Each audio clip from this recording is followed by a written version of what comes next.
Well, good morning, good afternoon, or good evening, wherever you are. I hope you're having a fantastic day so far. This is We Are the Game. I'm Luke, and that's Michael. And today we're going to do our power rankings for the upcoming for Week 4 after Week 3 of the NFL season. We're going to take turns. We're going to go through every division. I'm going to be North and West, and he's going to be East and South.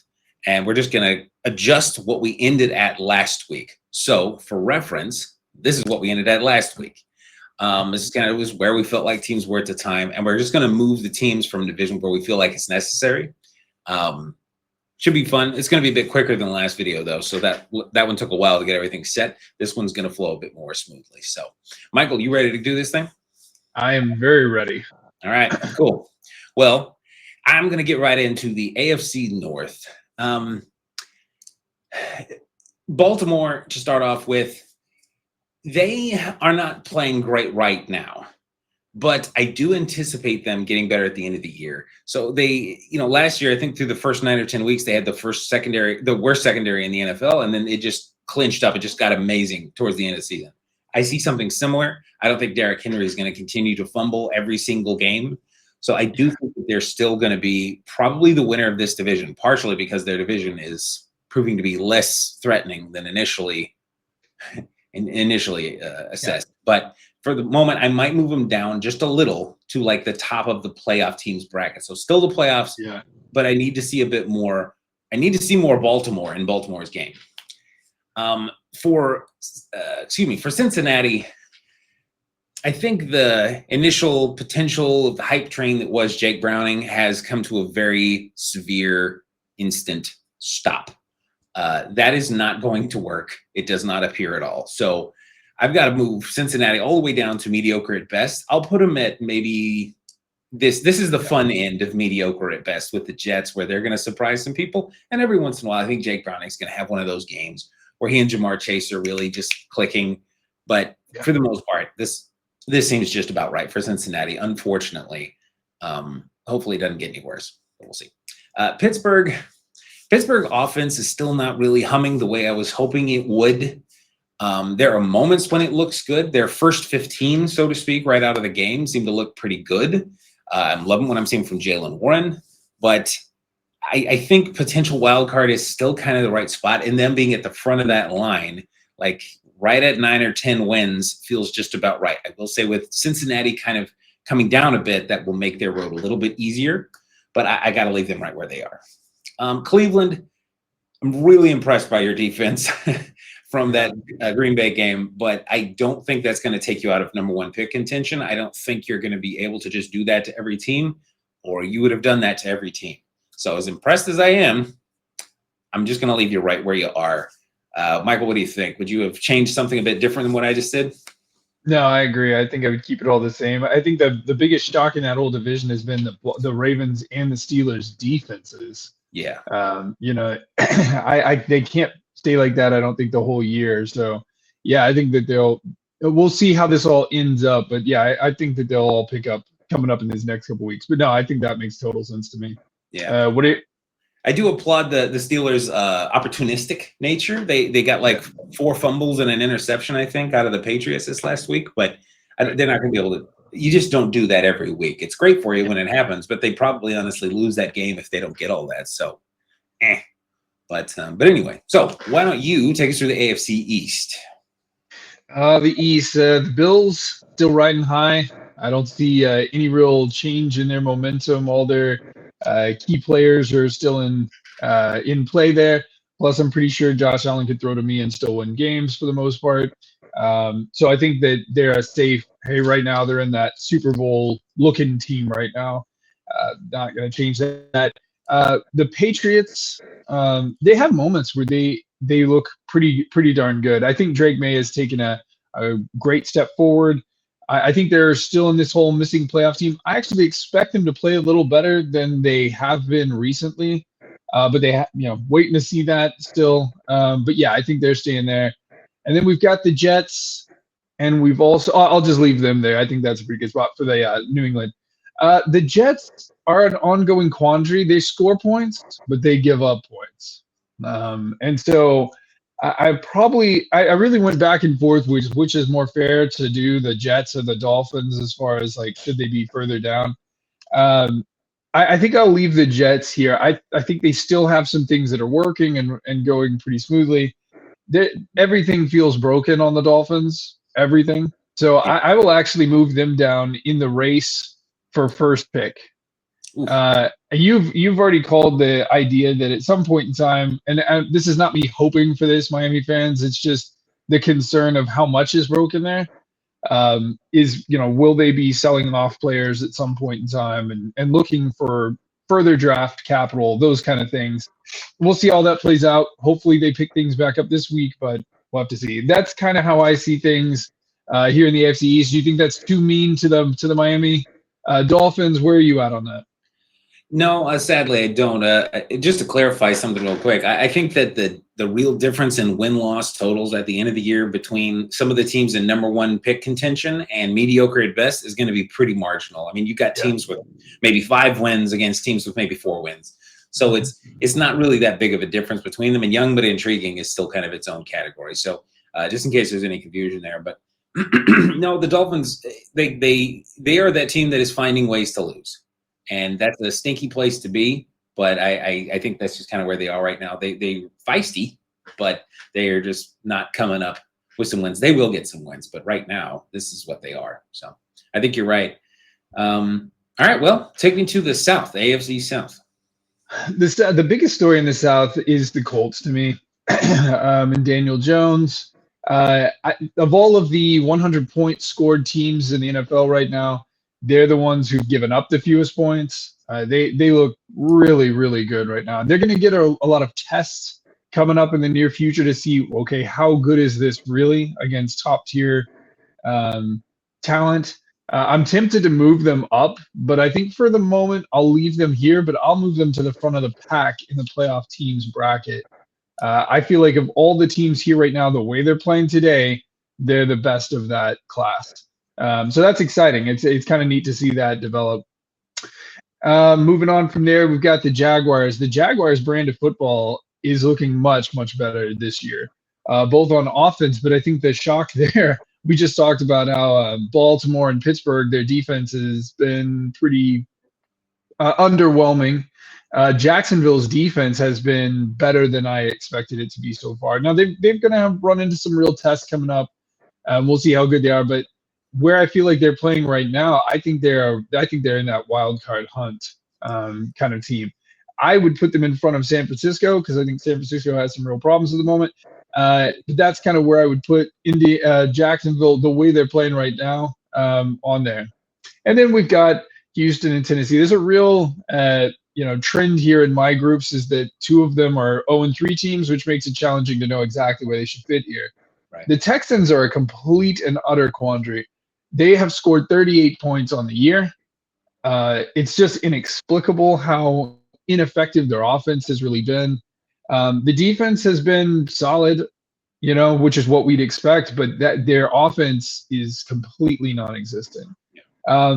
So I feel like right now where they are, it should probably be down to mediocre at best. We could put them at the top of that one for all I care.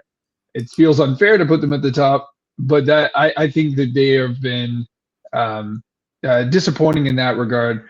And then you've got Tennessee.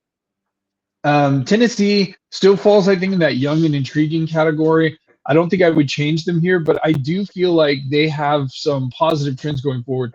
I think that they still, I think we said this last time, Cam needs to take a step forward for them to take a step forward as a team. But I think there are some positives there.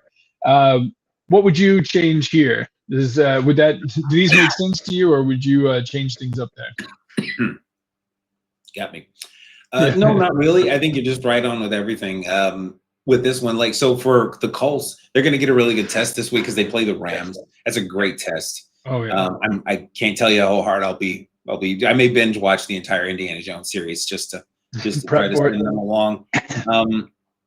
The Jaguars have been a pleasant surprise, and in the right places that you mentioned. It's their defense. I thought their offense might click because there were moments last year where Brian Thomas Jr. was just going off, but their defense, if they can keep this up, they will have some chances to threaten for that division, especially since historically They have played the Colts well, so they'll see those games later. The Texans did one of those weird things that we kind of predicted, and then they did it anyway. And then we said, well, maybe it won't happen. And then it happened. And that was, we said, your offensive line wasn't great, and you just gave up your best offensive lineman. Don't you think that'll cause problems? And they said, nah, it'll be fine. And we said, okay. And lo and behold, it's not fine.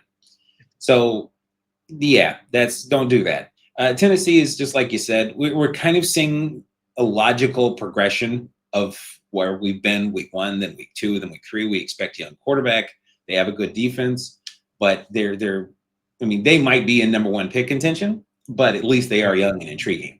They're kind of like Cleveland with some hope at quarterback. So, it's weird to think that they're going to play Houston this week, and Houston could be 0-4. Like, I could see the way Houston's playing, they might lose to the Titans, which I would never. Well, I mean, it's divisional, but outside of that, I'd have never guessed at the beginning of the year. Yeah. But that's what I had for the South. You want to pick up at the West? Yeah, let's get into the West. For the Chargers, first of all, I'm not moving them. I think the Chargers are playing as good football as any team in the NFL. I'm going to need them, and they've played against other teams that I think are pretty good. Like, they just beat the Broncos, who, spoiler for about 5 seconds. I still think the Broncos are quite good. I'm going to leave the Broncos in playoff teams bracket for 1 more week. Mm-hmm. But if they continue to disappoint, particularly on offense, then I'm going to have to bring them down. Yep. They've been kind of a big disappointment so far this year. But I still have a little bit of hope, and I'm going to let them try to prove it this week. So we'll see. Kansas City, they're getting by. I'll admit this is not purely based on how they're playing right now. There's past performance here. Yeah. Now, they are playing the aforementioned Baltimore Ravens, way back aforementioned Baltimore Ravens this week. And one of them is probably going to come out of the playoff teams bracket next week because someone's got to win, someone's got to lose. Yeah. But for the moment, I'm going to leave them right where they are and just trust in Andy Reid and Patrick Mahomes and their ability to make things happen as the season goes along. They've started out seasons kind of slow before. And that leaves us with the Raiders. The Raiders, they may have graduated from young but intriguing to more like mediocre at best, or maybe first overall pick contention. I think I might actually put them down here. So the reason is I don't find them that intriguing anymore. They don't have a great O-line, and Geno Smith seems to be playing some of the worst football of his career. Yeah. Ashton Jeanty behind, again, the bad O-line, can't seem to really get much going. There are a few gaps. I feel like if he was playing for Dallas or Philly or someone like that with at least a good O-line, like he may already have 400 yards. This guy he looks really good. He just doesn't look great behind that O-line.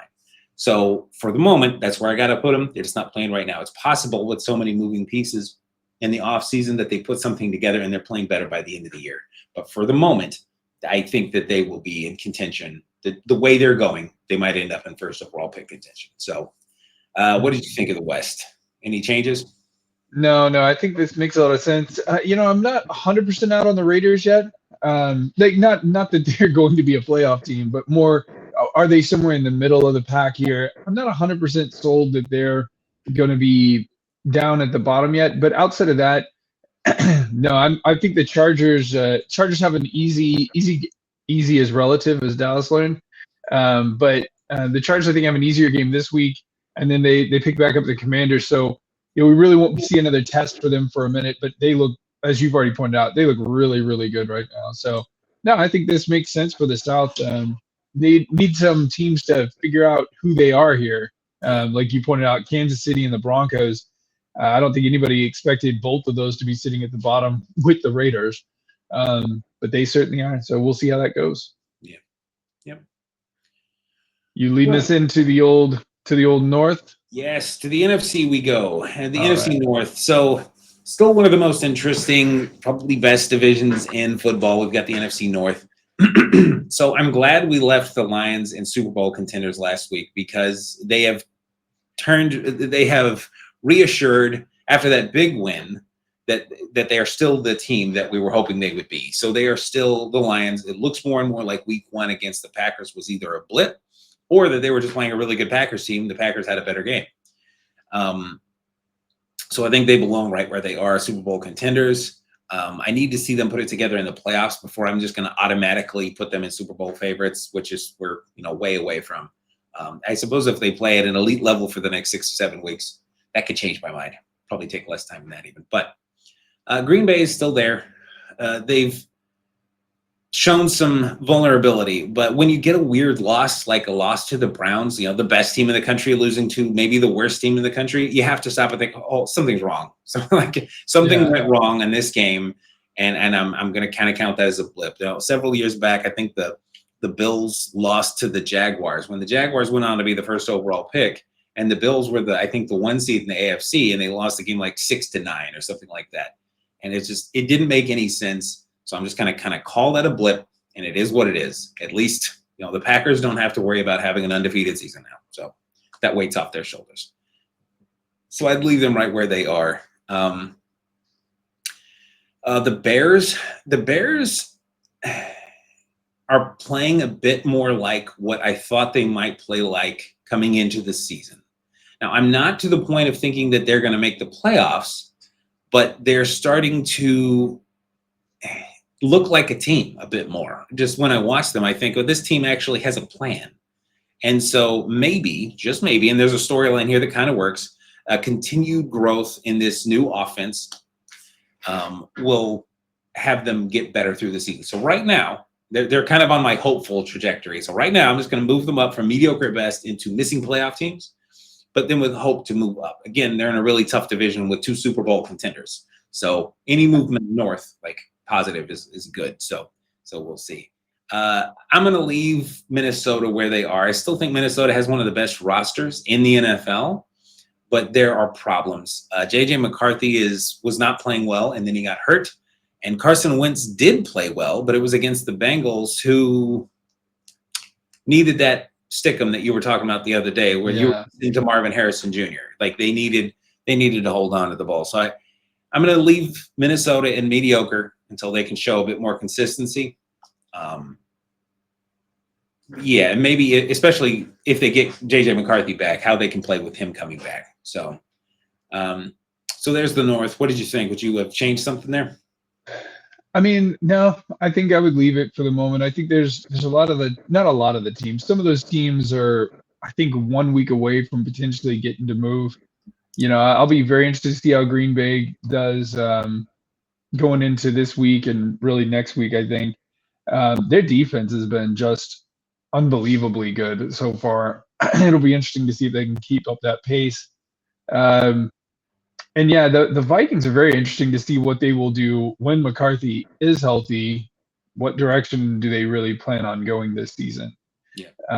Because I heard from some of their fans that they're uncertain as to what that direction will be either. I'm be very, very interested if they can get right these next 2 weeks, where I think they have very achievable games. It's not the hardest part of their schedule. So, I think that this makes sense. Lions keep chugging away. So I think that makes sense. Very good. All right. Well, let's move on. NFC East. Take me down to the Dallas and all them. Yeah. So Philadelphia, probably ought to leave them up there as much as it pains me. They've looked good. They look consistent. If anything, I would say that they're winning, even though their defense has been less stellar than you would expect. I also think that Saquon Barkley really hasn't, shattered the world like he did last year at all. So it feels like that's coming. You know what I mean? It feels like at some point in time, somebody's going to get it. Saquon's going to go off on that 180-yard game and embarrass them. Hopefully not Dallas. We'll see. But I think that they still have even room, especially on the offensive side of the ball, to go even crazier. Commanders are starting to look like they're coming around. Things are starting to work together. We'll see how they do coming up this week. They're playing the Falcons, who are a quandary of themselves. But their defense has at moments looked pretty good. I probably will leave them where they are as well at the moment. And then we get to Dallas. Dallas has a lot of things going on. The big thing is that in week 1, we looked pretty good as a defense against the Eagles. And then ever since then, we have had absolutely no no deep game coverage at all, which every team has exploited. We are the Bears' best friends right now. And I don't think we have a solution to that yet because I think 3 of our corners are injured this week. So I actually think the way the Cowboys are right now, we're probably falling down in that mediocre is best. Probably at the front of it, I would say. But and look, I hope that starting this week we're able to say, nope, now we're right back in there. But I think right now it's a tough one for Dallas. We're riding a lot of those injuries, and we still haven't shown any solution to that the long ball. I'm definitely concerned about if we can patch that. So that's Dallas, unfortunately. Sorry, Cowboys fans. I'm sure I'll hear about it. Giants. Let's be honest. The best thing happened in New York is Cam Scatterbo. So he is a lot of fun to watch right now. Outside of that, they had a really great game. Not so much. So I can see that we could move this depending upon what organizational decisions they're really going to stick with. If they're really going to go younger at quarterback and stay there and all of that and commit to it, I could see us moving these. And I really see young but intriguing and mediocre at best as roughly the same category, just different ways of looking at those teams. I would consider, if that's the direction they're going to go, moving them into that young but intriguing category and kind of further up that. So, I would put it somewhere in there. So I think that's kind of where I'd see the Giants right now.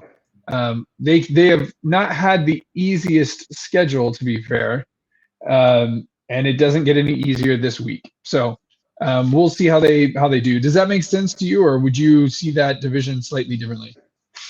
No, that's about right. Like, especially like they fit the bill of young, like moving into the young but intriguing kind of perfectly with a struggling team that now is going to a rookie quarterback, and they've also got this rookie interesting running back that's going to get his chance to really get some reps. And so I think that they fit that mold pretty perfectly.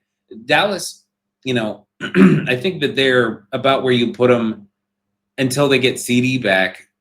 And then who knows what, if they can schematically switch something up to ease the problems they're having in the secondary, just to remove the deep game. I think that it brings them back into the fold of relevance a little bit. But you can't be giving up 5, 6, 7 passes over 30 yards a game and expect to live in this NFL. So yeah. But you still have some strengths. And again, once CD gets back, I think your passing game is solid. Your run game is better than we thought it would be. So there is something there, but you have to fix that one thing. But for right now, I think mediocre is kind of where you're playing. You're not going to lose every game, but I'm not going to expect you to contend with the better teams very often until you get those things kind of sorted out. Sadly, you're right. It's kind of short version. The Eagles are right where they belong until proven otherwise. That was kind of a close game against the Rams.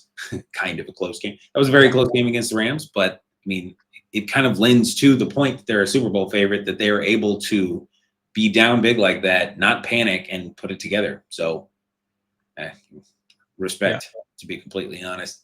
And Washington's putting it together. So they are primed to ascend very quickly if they can get healthy and kind of stabilize a little bit. So I would agree with you there. I would agree with you. All right. Well, what do we got then? We got the NFC South then. Let's head down south. Heading to the south. All right, Tampa Bay.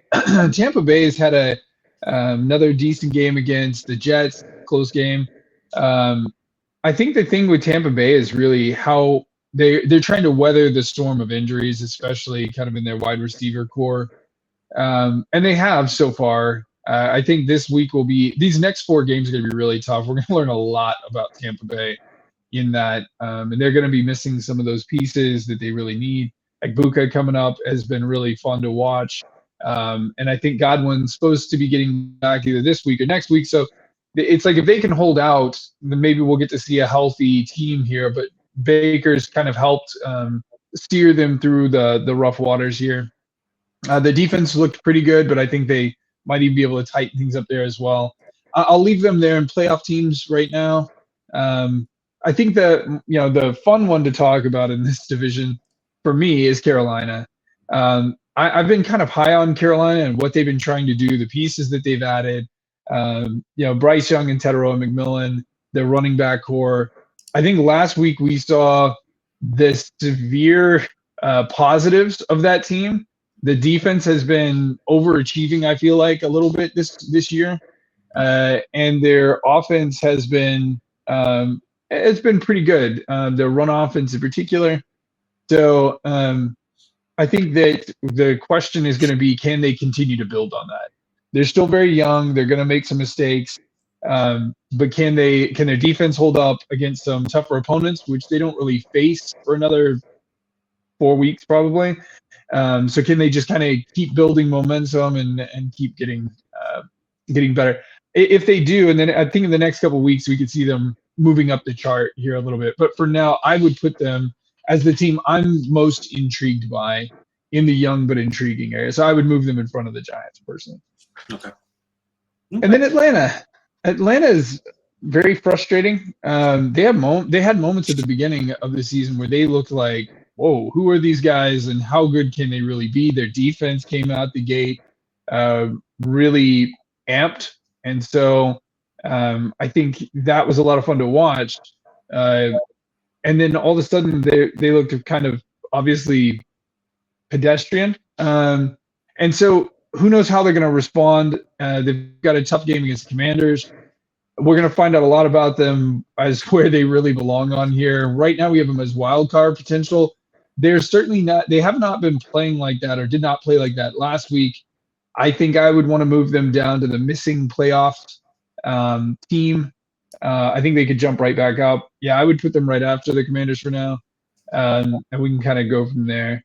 And then last and certainly least, we have New Orleans, who it feels like nothing is working in New Orleans, or nothing is working together the right way. But they have outscored Atlanta at this point. So there is that. So there's some real problems with both those teams. They're going to need to figure out very quickly. There's reasons on New Orleans when we look at them to go, yeah, we can understand why they have problems on their offense. Atlanta, it's harder to understand. New Orleans similarly has another tough matchup with the Bills. It's going to be very, very challenging. But I think that they're in I would still leave them at mediocre. One could throw them in the young but intriguing given some of their younger pieces, but either way, I think for right now, I'm going to leave them there. If they get run over again, I'll be ready to probably move them into the contention for number one vote, if that makes sense. What do you think? Yeah, same. I think for the Saints, they're playing like number one pick contention right now. But if they can put up just a fight against the Bills, the fight like what they were doing against the Niners and against the Cardinals, I'd be willing to leave them in mediocre at best. Maybe it doesn't even mean in their case that they'll have a mediocre record, that they'll be 8-9, 7-10, but that they would still be challenged in some games. But they kind of regressed in week 3. And Seattle's a good team, I begrudgingly admit. But they're a good team. And so to lose badly to them is not the most shameful thing. And I say that going into a Thursday night game I'm not looking forward to. But I think right now that you're right with them. Like they're kind of where they belong. So Panthers, yeah, I like some of the stuff they're putting together. And if they can continue to do it for a little bit, especially for, as you mentioned, this 4-game stretch and win 2 or 3 of those games, let's move them up a little bit. Tampa is going to get to play the Eagles this week. And I think if they beat the Eagles, we'll have to really consider moving Tampa up a bracket. And Atlanta started out being the things that I was hoping they would be. Their defense had seemed to take a serious step up, but now their pass rush has kind of disappeared and their offense has disappeared. I mean, heck, we saw Kirk Cousins. Yeah, and granted, they should have had some points. I think they missed 2 field goals, so it was a weird game, but it's not a good game. So I think that you kind of nailed this one. I think one more week of playing this way, and Atlanta may get moved down again. They're on I said Chicago was on an upward trajectory. Just show me more of that, and I'm happy to move you up. I think Atlanta's on the opposite trajectory here. Please don't show me more of that because you're heading to the basement. So, but yeah, I think you're about right. Yeah, and it's going to be a tough few weeks for them. Like it's time. It's time. Like if they're gonna figure it out, they got to figure it out right now because they've got a tough 3 games coming up. So all right, and so that leaves us with the West. Yep. What do you think out there in your home territory? So the Rams look really good. I'm not going to penalize them for losing that crazy game to the Eagles. I mean, I think the Eagles are, excuse me, maybe the best team in the country still, and they lost essentially by 1 point. I know it looks like 7 or whatever it ended up at, but like it was right down to the wire, and they should have had it except for a weird blocked field goal. And so I'm not going to move them down. They're still a playoff team at this point. They're playing really well. Also, they get to play the Colts this week, and if they pull off that win, shoot, I may have to move them higher, which I'm going to hate, but I'll do it. Seattle and the Cardinals play tonight, it being Thursday, and so I don't know that either team necessarily moves up into for sure playoff teams tonight. It'll kind of depend on how they win. Like I'm predicting something like 17-13 or 20-14 or something like that, like kind of low scoring. And I don't know that would move either team for me that much. The loser is probably going to move down. But for the Cardinals in particular, I got to move them down right now. This is just the way we're playing is kind of toward the top-ish of the missing playoffs groups. Get in there. And our defense is still playing quite well, but our offense seems totally lost. And the loss of James Conner is going to be felt. We don't know if we're going to have our offensive line back together. We might, and that could help some, of course, but we're going to need them tonight.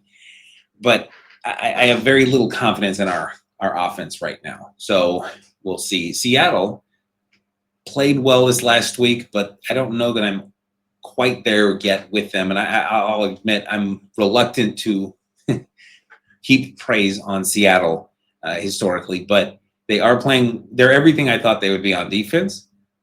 I just need to see their offense be a bit more consistent, and then they'll be up there with LA right in the playoff team bracket. So San Francisco, oddly enough, leading the division. I'm going to leave them in potential wild cards, but they are teetering on trending down because of so many injuries. Mm-hmm. I think as they start to get people back, as they get Brock Purdy back, as they get George Kittle back, some of these wide receivers start to come back, they should get better. They may end up winning the division. I mean, again, they're 3-0. So I'll leave them there for that. But for the moment, the loss of Nick Bosa and just some of the other injuries that they've had, I've got to leave them right where they are for the moment. Again, I know it's weird to have them as third, kind of, sort of, in a division where they're leading, but the injuries with them are going to start piling up. So we'll see how that affects them long term. So yeah. What do you think about the West? Yeah, I mean, I'm with you. I think that unfortunately for San Francisco, maybe not for the Cardinals, the San Francisco, it's hard to imagine that they end up winning that division. I think with a number of not just injuries, but like significant injuries that they have built on that team right now. And they've got to come in and compete with some of those guys playing injured, which is a risk in its own. So, it'll be interesting to see how they go. I'm hoping that Seattle gets brought a little bit back down to earth here, but their offense has been something. It's just what are they really within their own division is going to be what matters. Yeah. And this division just beats itself up so much. And in a way, it's kind of a cool thing, because it's such a great division to watch games in. But yeah, I'll be interested to see in particular the in-division game that's going on between the Seahawks and the Cardinals. That's going to define a lot of this division for the next couple of weeks. So, no, I think that this makes sense as to where things are as of today and what those teams look like they are. Be interesting to see how this traverses over this week. Some of the best games that are going to get played this week are out of this division. So, yeah. No, I think that they're a good one to wrap up on, since right now they do look to be the best division in football at the moment. Yeah, in a lot of ways. So we'll see. But yeah, it's funny. I was just thinking there at the end, I probably wouldn't have done it any different, even if the Niners had missed that field goal at the end. And the Cardinals ended up winning. I think I'd still feel the way I do now. And that's weird to say that the Cardinals would be 3-0 and we might still be missing the playoffs. But I really don't like what I'm seeing from our offense. So it is one final Cardinals comment, I suppose. But all right. Well, that'll wrap us up here. This is our end of our week 4 power rankings. We'll see how things are looking next week. Interested to see how some of the things will change, and there will be some changes next week because so many of these teams are going to play each other. Hopefully there's not too much change due to injury and such. So, well, that closes us out. Thank you to everyone for joining us today and watching. I hope you'll drop us a like and a subscribe. We're trying to get to 100 subscribers sometime in this season. We really appreciate that from you. Hope you'll enjoy joining us again, and a big thank you to everyone who already has. So enjoy the football this week, and we will see you all on the next time.